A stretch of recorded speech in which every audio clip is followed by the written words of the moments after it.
Bonjour à tous et bienvenue dans cette nouvelle vidéo de votre podcast Le Pharmapreneur, vidéo toujours tournée sur le quotidien d'un pharmacien d'officine, d'un pharmacien titulaire, en te parlant de mon expérience de pharmacien au sein de notre pharmacie, la pharmacie du Manoir à Isnoville.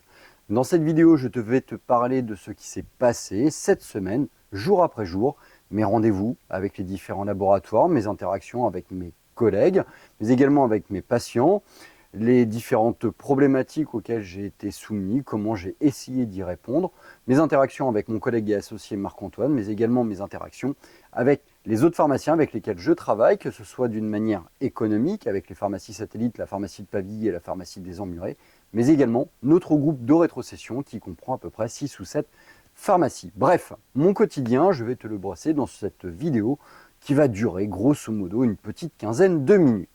Alors, qu'est-ce qui s'est passé cette semaine? Eh bien, tout simplement, lundi, c'est le début, le retour de l'activité au sein de notre pharmacie. C'est la fin des vacances, la première semaine vient de s'écouler, donc retour au feu, retour des laboratoires, retour des représentants qui ont pris les différentes recommandations de leur part, de leur, on va dire, labo d'origine, et qui viennent nous voir pour réaliser les ouvertures de marché. Du coup, lundi, j'arrive relativement tôt comme d'hab, ça tu le sais. Le but, lancer un petit peu les réceptions de commandes, notamment les commandes grossistes tout simplement. Faire un petit peu le point sur les produits qui sont en rupture, etc. Je descends rapidement pour passer les produits justement qui font partie de notre liste de rupture, de façon à pouvoir alimenter en stock suffisant notre pharmacie sur des produits un peu tendus. 9h30, début des hostilités, arrivée du laboratoire La Roche-Posay. Alors, quel a été le but de ce rendez-vous? C'est tout simplement une ouverture de marché sur différents items. Alors, au préalable, Pierre, mon représentant, m'avait envoyé les différents items sur lesquels nous allions travailler, à savoir l'ouverture des marchés Effaclar, Lipicard, plus des passages de commandes sur différents produits anti-âge. En parallèle de ça, moi-même, j'avais sollicité mes collègues des autres pharmacies, donc de Pavilly et des Emmurés, de façon à ce qu'ils m'envoient leurs besoins. Et donc, du coup, ce rendez-vous avec Pierre était l'occasion de faire un point sur notre activité de 2024 et commencer l'ouverture des marchés. Alors, j'ai pas pu passer mes commandes directement parce que tout simplement, j'avais pas reçu toutes mes commandes de rétro de la part de mes collègues.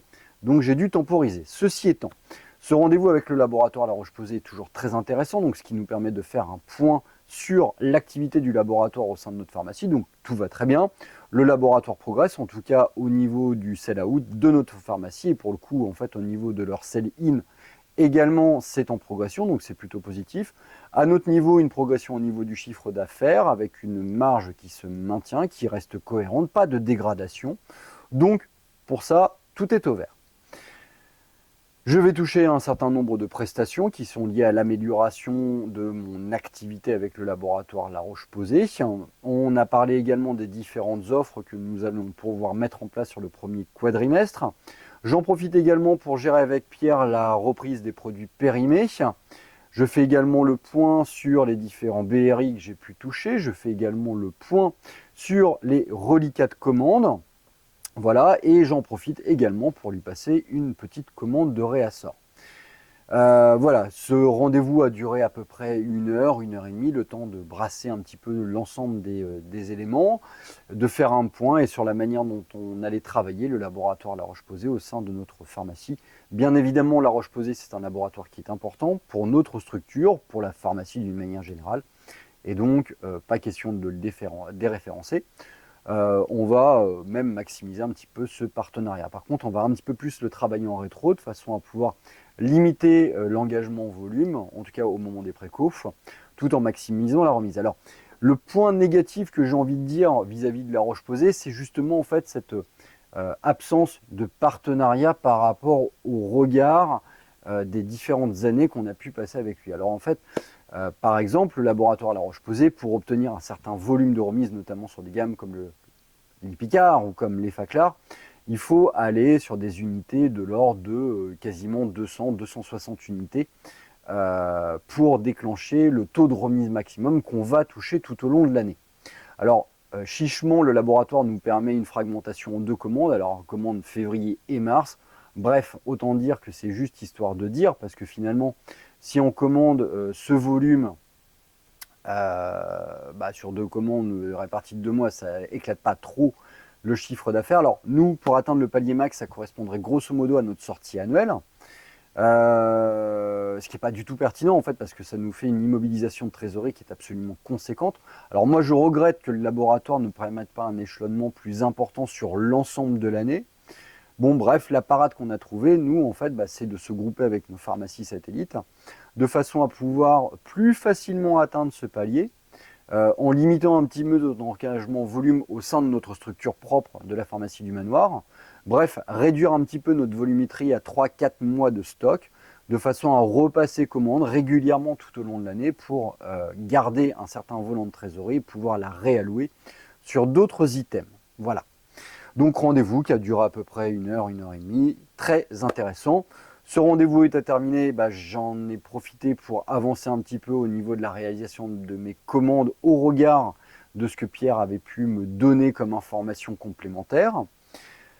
Puis après, du comptoir, évidemment, un petit peu de vaccination. Alors, comme je te l'ai évoqué dans la précédente vidéo, en ce moment, on subit une forte croissance et une forte demande au niveau des vaccins anti-grippe.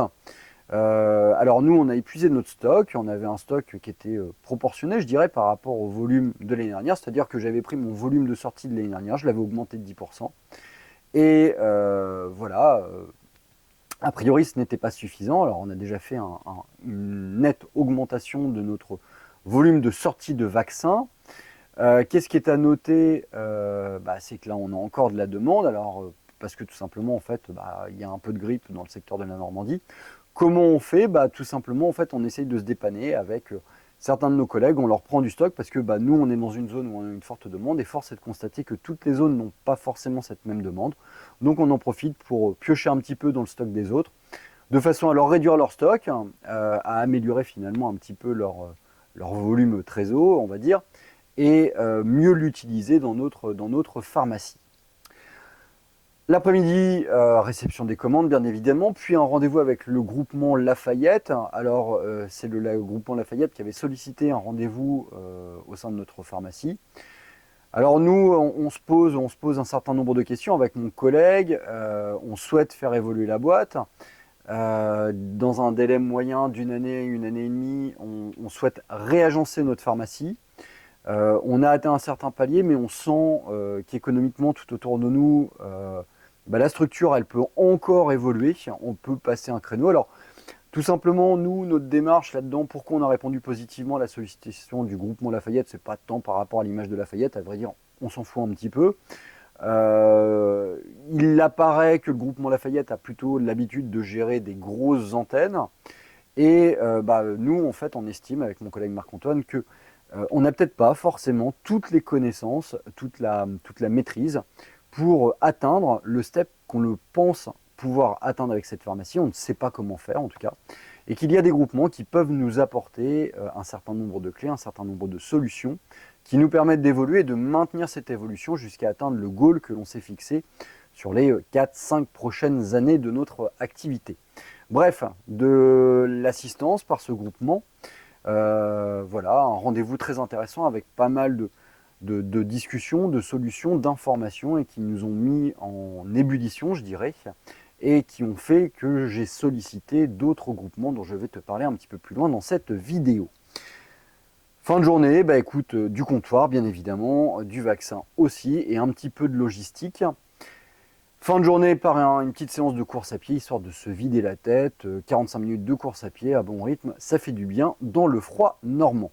Mardi matin, j'arrive, rendez-vous avec mon collègue au marché pour faire un petit rendez-vous relationnel et puis prendre des produits pour la maison, on va dire. Arrivé à la pharmacie, rendez-vous avec le laboratoire Majorel. Donc Majorel, c'est un certain nombre de pilules, c'est également le préservatif Eden, puis un certain nombre de produits vignettés.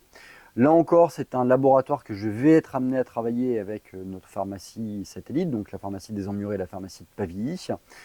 Donc j'avais réceptionné les commandes de rétro, j'ai passé mes commandes auprès du laboratoire Majorel. Donc tu connais mon process, pointage des commandes en souffrance. point sur les périmés, plus passage de commande avec reprise des produits périmés, soit sous forme d'avoir, soit sous forme de compensation en produits. Voilà, donc le rendez-vous a duré 45 minutes, rendez-vous très intéressant. On va être amené sûrement à rentrer un certain nombre de petits produits de la part du laboratoire Majorel, et puis ils m'ont présenté une offre concernant leurs produits pour les troubles érectiles que je vais analyser durant la semaine. Ensuite, écoute, mon travail il est simple, hein, c'est que je me suis attelé à la préparation de l'ensemble de mes commandes La Roche-Posay parce que j'ai reçu entre-temps donc les précommandes de mes collègues de Pavilly et des Emmurés, donc ça m'a pris un certain nombre d'heures, je dirais. En parallèle de ça, j'ai continué la réalisation de mon tableur pour mon rendez-vous avec le laboratoire Biogarant que j'ai prévu pour mercredi. Et puis, j'en ai profité également pour solliciter un rendez-vous téléphonique avec le groupement Giffard, avec lequel j'ai beaucoup échangé au regard de mon échange concernant le groupement Lafayette. Et on va programmer un rendez-vous incessamment sous peu avec le groupement Giffard pour voir un petit peu comment on peut faire évoluer notre structure par ce groupement éventuellement et voir un petit peu quels sont les éléments différenciants par rapport au groupement Lafayette. Le but, c'est que tout simplement, en fait, on va chercher un petit peu quel peut être le groupement qui peut être le plus adapté pour faire muter notre pharmacie et la faire atteindre un nouveau palier, on va dire, de développement. J'en ai profité également, durant tout ce mois de janvier, j'en profite également pour envoyer mes vœux. Alors, j'en ai profité pour envoyer mes vœux à la maison de retraite avec laquelle on a travaillé un certain nombre d'années et pour lequel notre partenariat s'est arrêté. Alors, le but, c'est tout simplement de maintenir un lien. Hein, ça reste un acteur important dans notre ville. C'est pas parce qu'on n'est plus en partenariat commercial que il n'y a plus de relations à avoir. On reste une pharmacie au sein d'Isnoville, ça reste une maison de retraite au sein d'Isnoville. On partage un certain nombre de patients, on partage aussi un certain nombre de familles de patients.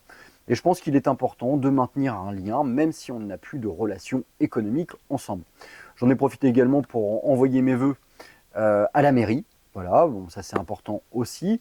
Et à les solliciter également dans le cadre d'un projet. On souhaiterait être moteur au sein de la ville d'Isnoville et en partenariat avec la ville d'Isnoville dans le développement d'un nouveau cabinet médical qui pourrait permettre d'accueillir 3-4 médecins au sein de notre ville. Alors le but, il est simple, c'est tout simplement répondre à une demande croissante. La ville d'Isnoville a énormément grossi. Force est de constater que nos médecins, ceux qui sont à côté de notre pharmacie, travaillent bien, très très bien, travaillent dur, parfois peut-être même trop dur. Les délais de rendez-vous sont un petit peu compliqués pour les patients, certains s'en plaignent en fait, et certains sont parfois obligés d'aller ailleurs, loin. On a aussi une population qui est vieillie et donc qui va avoir des besoins de plus en plus croissants en médecins généralistes. Et donc, on a lancé une perche auprès de la mairie pour lancer un projet d'un second cabinet pouvant accueillir des médecins et on souhaite être moteur en partenariat avec la mairie pour le bien-être des patients isnovillais et puis aussi pour développer tout simplement aussi notre activité, on ne va pas se le cacher. Voilà, donc un travail de longue haleine, je pense, mais qui est plutôt bien lancé. Mercredi arrivé tôt pour réceptionner la commande grossiste et la commande génériqueur. Tu le sais, ça prend toujours beaucoup de temps. Là, en plus, on est en période hivernale, donc forcément, il y a un volume énorme à traiter. J'en ai profité également pour repasser dans la matinée une commande pour le laboratoire Chauvin. Alors, laboratoire Chauvin, l'année dernière, je me suis un peu emballé. Puis, il faut dire en fait que pour atteindre des paliers intéressants, ils ont une certaine exigence en termes de volume. Et force est de constater qu'ils n'ont pas un catalogue si fifounesque que ça. Note bien le fifounesque à rentrer et à réussir à placer au détour d'une conversation. Bref, je me suis un peu emballé et donc là, je suis en train d'améliorer mes stocks en piochant un petit peu sur certains de mes collègues, de façon à pouvoir consommer ce que j'ai dans mes stocks et puis réachalander un petit peu de façon à faire la balance avec ce que peuvent avoir mes collègues. J'ai eu également un rendez-vous téléphonique avec le groupement Elsie, même démarche que le groupement Lafayette, même démarche finalement que le groupement Giffard. Le but, prendre des informations, solliciter un rendez-vous, une discussion, une interaction pour pouvoir trouver des solutions pour faire développer notre boîte et la faire atteindre un nouveau sommet. Et rendez-vous avec le laboratoire Biogarant, durant lequel nous avons fait le point sur l'année 2024, point donc sur les remises sur facture, les différentes prestations qu'on a pu toucher tout au long de l'année. On a fait un long point également sur les biosimilaires, la manière dont il allait falloir travailler avec le laboratoire Biogarant pour les biosimilaires, pour bien faire tourner les biosimilaires au sein de notre pharmacie. On a fait également un petit peu le point sur les périmés, on a fait le point sur les conditions de travail pour l'année 2025 d'une manière globale. Bref, un point général. J'ai demandé un certain nombre de chiffres de façon à pouvoir valider l'atterrissage de l'année 2024. Lola, ma déléguée extrêmement performante, accompagnée de son DR, va me trouver tous ces chiffres.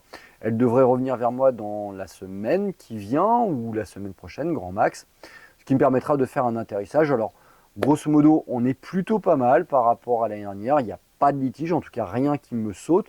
Juste des petites différences d'enregistrement qu'il va falloir affiner. Et ça, le laboratoire Biogarant va me donner un certain nombre de chiffres de façon à ce que je puisse les mettre en parallèle. Voir un petit peu, alors moi je conserve toujours un petit peu de latéralité par rapport à ma propre analyse.